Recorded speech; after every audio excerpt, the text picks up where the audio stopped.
how a shepherd cares for his sheep. If one is lost, he is very worried about it. He goes after it. And when he finds it, there is such great joy in him. And he wants to share this joy with everyone. My dear sisters and brothers, we will be able to reclaim all this if we live what God our Father has done for us in Jesus. He has put him into our hearts, and he has united us all together in his body. The minute we understand this through the guidance of the Spirit, we will be convinced persons, and we, like the saints, will be able to lay down our life for the others. Let us pray for this heart of Jesus, which is throbbing with love.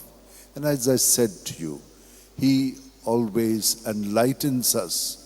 He strengthens us. He mends us. He binds us. He heals us. And he revives us. All of us, let us experience that in our hearts. Let us hold our hands together. Close our eyes. And look at the many times that God has forgiven us and has given us again the chance in innocence to begin again.